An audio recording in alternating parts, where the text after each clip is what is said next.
आकाश गंगा तीर्थ की महिमा, रामानुज पर भगवान की कृपा तथा भगवत भक्तों का लक्षण। श्री सूत जी कहते हैं, तपोधनो, रामानुज नाम से प्रसिद्ध एक जितेंद्रिय विष्णु भक्त ब्राह्मण थे। धर्मात्मा रामानुज ने वनप्रस्थ आश्रम में स्थित होकर आकाश गंगा तीर्थ के समीप तपस्या की। गर्मी में भगवान विष्णु का ध्यान करते हुए वह पंचाग्नि के मध्य में स्थित रहते थे।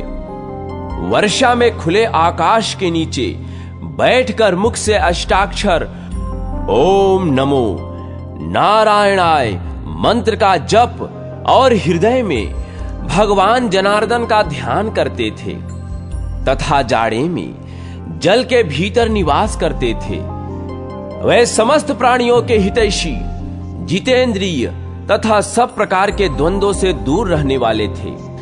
उन्होंने कितने ही वर्षों तक सूखे पत्ते खाकर निर्वाह किया, कुछ काल तक जल का ही आहार किया और कुछ वर्षों तक वे केवल वायु पीकर रहे। तदनंतर उनकी तपस्या से संतुष्ट होकर भक्त वत्सल भगवान विष्णु ने उन्हें प्रत्यक्ष दर्शन दिया। भगवान के हाथों में शंख, चक्र और गदा आदि शोभा पा रहे थे। उनके नेत्र विकसित कमल के दलों की भांति सुंदर थे। श्री अंगों की दिव्य प्रभा कोटि कोटि सूर्य के समान थी। वे विंता नंदन गरुण पर आरूढ़ हो छत्र और चमर से सुशोभित थे। हार, भुजबंद, मुकुट और कड़े आदि आभूषण उनके अंगों की शोभा बढ़ाते थे। विश्वक्सेन और सुनंद आदि पार्षद भगवान को सब ओर से घेर कर खड़े थे। वीणा, वेणु और मृदंग आदि बाजे बजाने वाले नारद आदि के द्वारा उनकी महिमा का गान हो रहा था। भगवान का ऐश्वर्य परम उत्तम रूप से प्रकट हो रहा था। वे पीतांबर से शोभायमान थे। उनके वक्ष स्थल में लक्ष्मी का निवास था। श्याम मेघ के समान उनकी कांति थी। दोनों पार्श्व भाग में खड़े हुए सनक आदि मुनि महायोगी भगवान की सेवा में लगे थे। अपनी मंद मंद मुस्कान से तीनों लोकों को मोहते और अंगों की दिव्य प्रभा से दसों दिशाओं को सम्मानित एवं प्रकाशित करते हुए भक्त सुलभ दया निधान भगवान वेंकटेश्वर महामुनि रामानुज के समीप उपस्थित हुए। उन्होंने अपनी चारों बाहों से मुनि को पकड़कर हृदय से लगा लिया और प्रेम पूर्वक कहा, महामुने, कोई वर मांगो। मैं तुम्हारी तपस्या से बहुत प्रसन्न हूं। तुमने जो नमस्कार किया है उससे मेरा प्रेम बढ़ गया और मैं तुम्हें वर देने के लिए आया हूं। रामानुज बोले, नारायण, रमानाथ, श्रीनिवास, जगन्मय, जनार्दन, जगद्धाम, गोविंद, नरकांतक, वेंकटाचल शिरोमणे, मैं आपके दर्शन से ही कृतार्थ हो गया। धर्मनिष्ठ पुरुष आपको नमस्कार करते हैं, क्योंकि आप धर्म के रक्षक हैं, जिन्हें महादेव जी और ब्रह्मा जी भी नहीं जानते। तीनों वेदों को भी जिनका ज्ञान नहीं हो पाता, उन्हीं आप परमात्मा को आज मैं जान पाया हूं। इससे अधिक और कौन सा वरदान हो सकता है? जिन्हें योगी नहीं देख पाते, केवल कर्मकांडी लोग जिनकी झांकी नहीं कर पाते, उन्हीं आप परमात्मा का आज मुझे प्रत्यक्ष दर्शन हो रहा है। इससे बढ़कर और क्या हो सकता है? संपूर्ण जगत के स्वामी वेंकटेश्वर, मैं इतने से ही कृतार्थ हूं, जिनके नाम का स्मरण करने मात्र से बड़े बड़े पातकी मनुष्य भी मुक्ति को प्राप्त हो जाते हैं। उन्हीं भगवान जनार्दन का आज मैं प्रत्यक्ष दर्शन करता हूं। प्रभो, आपके युगल चरणार विंदों में मेरी अविचल भक्ति बनी रहे। श्री भगवान ने कहा, महामते रामानुज, मुझ में तुम्हारी दृढ़ भक्ति हो। ब्राह्मण, मेरी कही हुई दूसरी बात भी सुनो। जब सूर्य मेष राशि पर जाते हैं, उस समय चित्रा नक्षत्र से युक्त पूर्णिमा होने पर जो लोग आकाश गंगा में स्नान करते हैं, वह पुनरावृत्ति रहित परम धाम को प्राप्त होते हैं। रामानुज, तुम आकाश गंगा के समीप ही निवास करो। प्रारब्ध कर्म के अनुसार प्राप्त हुए इस शरीर का अंत होने पर तुम्हें मेरे स्वरूप की प्राप्ति होगी। इस विषय में बहुत कहने की क्या आवश्यकता है। आकाश गंगा के शुभ जल में जो कोई स्नान करते हैं, वे सभी उत्तम भगवत भक्त हो जाते हैं। रामानुज ने पूछा, भगवान, भगवत भक्तों के लक्षण क्या हैं? किस कर्म से उनकी पहचान होती है? मैं इस विषय को सुनना चाहता हूं। भगवान वेंकटेश बोले, मुनिश्रेष्ठ, तुम भगवत भक्तों के लक्षण सुनो, जो समस्त प्राणियों के हितैषी हैं, जिनमें दूसरों के दोष देखने का स्वभाव नहीं है, जो किसी से भी डाह नहीं रखते और ज्ञानी, निःस्पृह तथा शांत चित्त हैं। वे श्रेष्ठ भगवत भक्त हैं, जो मन, वाणी और क्रिया द्वारा दूसरों को पीड़ा नहीं देते और जिनमें संग्रह करने का स्वभाव नहीं है तथा उत्तम कथा श्रवण करने में जिनकी सात्विक बुद्धि संलग्न रहती है, तथा जो मेरे चरणार विंदों के भक्त हैं, जो उत्तम मानव माता पिता की सेवा करते हैं, देव पूजा में तत्पर रहते हैं, जो भगवत पूजन के कार्य में सहायक होते हैं और पूजा होती देखकर मन में आनंद मानते हैं, वे भगवत भक्तों में सर्वश्रेष्ठ हैं। जो ब्रह्मचारियों और सन्यासियों की सेवा करते हैं तथा दूसरों की निंदा कभी नहीं करते, जो श्रेष्ठ मनुष्य सबके लिए हितकारक वचन बोलते हैं और जो लोक में सद्गुणों के ग्राहक हैं, वे उत्तम भगवत भक्त हैं। जो सब प्राणियों को अपने समान देखते हैं तथा शत्रु और मित्र में संभाव रखते हैं, जो धर्म शास्त्र के वक्ता तथा सत्यवादी हैं और जो ऐसे पुरुषों की सेवा में रहते हैं, वे सभी उत्तम भगवत भक्त हैं। दूसरों का अभ्युदय देखकर जो प्रसन्न होते हैं तथा भगवान नामों का कीर्तन करते हैं, जो भगवान के नामों का अभिनंदन करते, उन्हें सुनकर अत्यंत हर्ष में भर जाते और संपूर्ण अंगों में रोमांचित हो उठते हैं, जो अपने आश्रमोचित आचार के पालन में तत्पर, अतिथियों के पूजक तथा वेदार्थ के वक्ता हैं, वे उत्तम वैष्णव हैं। जो अपने पढ़े हुए शास्त्रों को दूसरों के लिए बतलाते हैं और सर्वत्र गुणों को ग्रहण करने वाले हैं, जो एकादशी का व्रत करते, मेरे लिए सत्कर्मों का अनुष्ठान करते, मुझ में मन लगाते, मेरा भजन करते, मेरे भजन के लिए लालायित रहते तथा सदा मेरे नामों की स्मरण में तत्पर होते हैं, वे उत्तम भगवत भक्त हैं। सद्गुणों की ओर जिनकी स्वाभाविक प्रवृत्ति है, वे सभी श्रेष्ठ भक्त हैं। दान, पात्र, विचार, चक्र तीर्थ की महिमा, पद्मनाभ की तपस्या, भगवान का वरदान तथा राक्षस के आक्रमण से चक्र द्वारा पद्मनाभ की रक्षा। ऋषियों ने पूछा, भगवान, दान किसको देना चाहिए? दान का समय कौन सा है?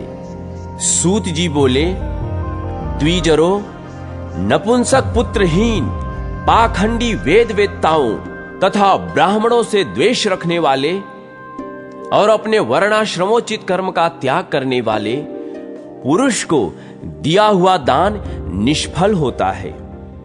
जो पराई स्त्रियों में आसक्त हैं, दूसरों के धन का जिसके मन में बड़ा लोभ होता है तथा जो गीत गाने वाले हैं, ऐसे ब्राह्मण को दिया हुआ दान निष्फल होता है।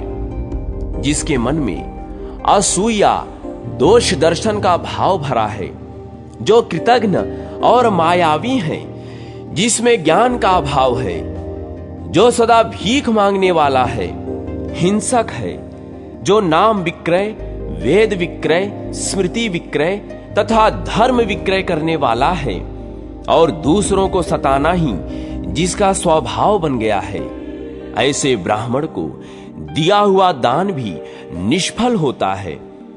जो कोई भी पाप में संलग्न रहने वाले हैं, उनसे न तो कुछ लेना चाहिए और न ही उन्हें कुछ देना चाहिए।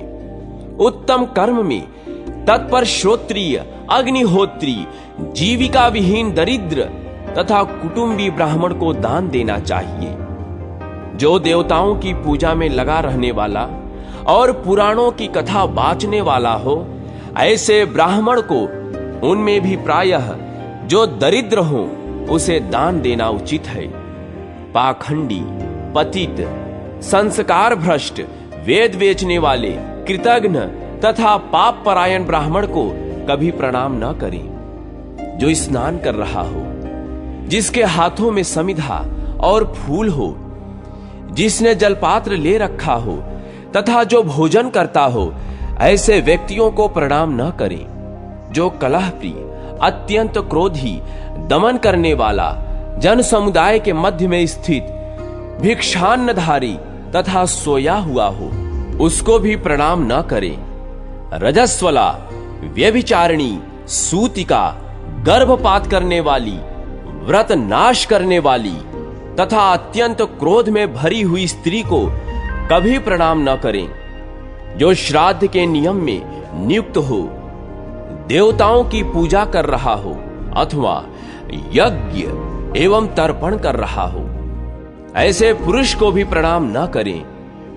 यदि श्राद्ध के लिए कोई सुपात्र ब्राह्मण न मिले तो केवल सूत काट कर, जनेऊ आदि बनाकर जीविका चलाने वाले सदाचारी एवं पुत्रवान ब्राह्मण को श्राद्ध के लिए निमंत्रित करें। यदि वह भी न मिले तो पुत्र को या छोटे भाई को अथवा अपने को ही श्राद्ध में नियुक्त करें। पुत्रहीन ब्राह्मण को किसी प्रकार भी श्राद्ध के लिए नियुक्त न करें। पूर्व काल में श्री वत्स गोत्र में उत्पन्न पद्मनाभ नामक एक जितेंद्रिय ब्राह्मण था। वह दयालु, उपवासशील, सत्यवादी, सब प्राणियों को अपने ही समान देखने वाला तथा विषय कामना से रहित था। सब भूतों का हितैषी, मन और इंद्रियों को वश में रखने वाला तथा सब प्रकार के द्वंद्वों से रहित था। कितने ही वर्ष तक वह सूखे पत्ते चबा कर रहा। कुछ काल तक केवल जल पीता रहा। फिर कई वर्ष तक उसने केवल वायु का आहार किया। इस प्रकार महामुनि पद्मनाभ ने 12 वर्षों तक कठोर तपस्या की। तदनंतर भगवान लक्ष्मीपति ने पद्मनाभ की तपस्या से संतुष्ट हो उन्हें प्रत्यक्ष दर्शन दिया। श्री हरि ने अपने हाथों में शंख, चक्र और गदा आदि को धारण किया था। उनके नेत्र खिले हुए कमल दल की भांति शोभा पा रहे थे और श्री अंगों की कांति कोटि कोटि सूर्य को भी लज्जित कर रही थी। पद्मनाभ ने आंख खोलकर शंख चक्रधारी, शांत स्वरूप, करुणा सागर वेंकटानाथ भगवान श्रीनिवास का दर्शन किया। उन्हें देखकर मुनि ने इस प्रकार उनकी स्तुति आरंभ की। श्रांग धनुष धारण करने वाले देवाधिदेव भगवान वेंकटेश्वर को नमस्कार है। नारायण गिरि पर निवास करने वाले आप श्रीनिवास को मेरा नमस्कार है। पापों का नाश करने वाले सर्वव्यापी भगवान श्रीनिवास को नमस्कार है। जो तीनों लोकों के स्वामी, विश्वरूप, सबके साक्षी तथा शिव और ब्रह्मा आदि के लिए भी वंदनीय हैं, जिनके नेत्र कमल के समान हैं, जो क्षीर सागर में शयन करते हैं तथा जो दुष्ट राक्षसों का संहार करते हैं, उन भगवान श्रीनिवास को नमस्कार है। जो भक्तों के प्रियतम, दिव्य स्वरूप, देवताओं के स्वामी तथा शरणागत की पीड़ा का नाश करने वाले हैं, जो योगियों के पालक, वेद वैद्य तथा भक्तों के पापों का संहार करने वाले उन श्रीनिवास भगवान विष्णु को नमस्कार है। चक्र तीर्थ निवासी पद्मनाभ मुनि के द्वारा इस प्रकार स्तुति की जाने पर परम ऐश्वर्यशाली विश्वरूप दयानिधान वेंकटनाथ भगवान श्रीनिवास जी बहुत संतुष्ट हुए और बोले, महाभाग, तुम मेरे चरणार बिंदों के पूजक हो।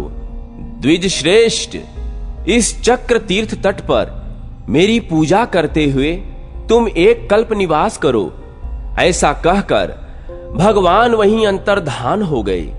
तब से परम बुद्धिमान पद्मनाभ मुनि चक्र तीर्थ के किनारे निवास करने लगे। कुछ काल के पश्चात वहां एक भयंकर राक्षस आया। वह क्रूर क्षुधा से पीड़ित होकर नारायण परायण पद्मनाभ मुनि को अपना ग्रास बनाना चाहता था। उसने बड़े वेग से ब्राह्मण को पकड़ लिया। तब उन्होंने शरणागतों के रक्षक दया सागर चक्रपाणि श्री नारायण को पुकारा और बार बार ऐसा कहा, प्रभो रक्षा कीजिए, रक्षा कीजिए। हे वेंकटेश, हे दया सिंधो, हे शरणागत पालक, हे पुरुष सिंह, मैं राक्षस के वश में आ गया हूं, मेरी रक्षा कीजिए। हे लक्ष्मीकांत, हे दुखारी हरि, हे विष्णुदेव, हे वैकुंठनाथ, हे गरुण ध्वज, आपने ग्राह के चंगुल में फंसे हुए गजराज की जिस प्रकार रक्षा की थी, उसी प्रकार राक्षस के आक्रमण से दबे हुए मुझ भक्त की रक्षा कीजिए। हे दामोदर, हे जगन्नाथ, हे हिरण्यकशिप दैत्य का मर्दन करने वाले नरसिंह, प्रहलाद जी की भांति मैं भी राक्षस के द्वारा अत्यंत पीड़ित हूं, अतः उन्हीं के समान आप मेरी रक्षा कीजिए। पद्मनाभ की इस प्रकार स्तुति करने पर अपने भक्तों के ऊपर भय आया हुआ जानकर दयानिधान चक्रपाणि ने भक्त की रक्षा के लिए अपने चक्र को भेजा। भगवान का वह चक्र बड़े वेग से चक्र तीर्थ के तट पर आया। वह अनंत सूर्य के समान तेजस्वी तथा अनंत अग्नि के समान ज्वालामालाओं से प्रज्वलित था। उससे बड़े जोर की गड़गड़ाहट हो रही थी। बड़े बड़े असुरों का संहार करने वाले उस सुदर्शन चक्र को देखकर राक्षस भागा, परंतु सुदर्शन ने सहसा पास पहुंचकर उसका मस्तक काट डाला। राक्षस को पृथ्वी पर पड़ा हुआ देख विप्रवर पद्मनाभ मुनि अत्यंत प्रसन्न हो सुदर्शन चक्र की स्तुति करने लगे। पद्मनाभ बोले, संपूर्ण विश्व के संरक्षण की दीक्षा लेने वाले विष्णु चक्र, आपको नमस्कार है। आप भगवान नारायण के कर कमलों को विभूषित करने वाले हैं। आप युद्ध में असुरों का संहार करने में कुशल हैं। अतिशय गर्जना करने वाले सुदर्शन, आप भक्तों की पीड़ा का विनाश करते हैं। आपको नमस्कार है। मैं भय से उद्विग्न हूं, आप सब प्रकार के पाप ताप से मेरी रक्षा कीजिए। स्वामीन, सुदर्शन, प्रभो, संकट से छुटकारा चाहने वाले संपूर्ण जगत का हित करने के लिए आप सदा इस चक्र तीर्थ में निवास करें। पद्मनाभ ब्राह्मण के ऐसा कहने पर भगवान विष्णु के चक्र ने अपने स्नेह से उन्हें तृप्त से करते हुए कहा, पद्मनाभ, यह चक्र तीर्थ अत्यंत उत्तम और परम पवित्र है। मैं संपूर्ण लोगों का हित करने के लिए सदा इस तीर्थ में निवास करूंगा। आपके ऊपर दुरात्मा राक्षस के द्वारा आए हुए संकट का विचार करके भगवान विष्णु से प्रेरित होकर मैं शीघ्र यहां आ पहुंचा।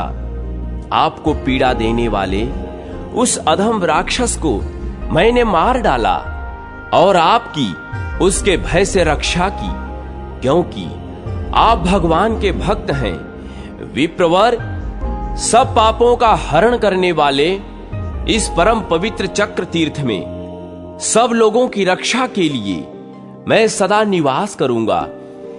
मेरे निवास करने में यह तीर्थ चक्र तीर्थ के नाम से प्रसिद्ध होगा और जो मनुष्य इस मोक्षदायक चक्र तीर्थ में स्नान करेंगे, उन सब के पुत्र पौत्र आदि वंशज निष्पाप होकर भगवान विष्णु के परम धाम को प्राप्त होंगे। यों कहकर भगवान विष्णु के चक्र ने पद्मनाभ मुनि तथा अन्य ब्राह्मणों के देखते देखते सहसा उस चक्र सरोवर में प्रवेश किया। शौनकादि महर्षियों, इस प्रकार मैंने तुम लोगों से चक्र तीर्थ के महात्म का वर्णन किया। जो मनुष्य एकाग्र चित्त होकर इस अध्याय को पढ़ता या सुनता है, उसे चक्र तीर्थ में स्नान करने का उत्तम फल प्राप्त होता है।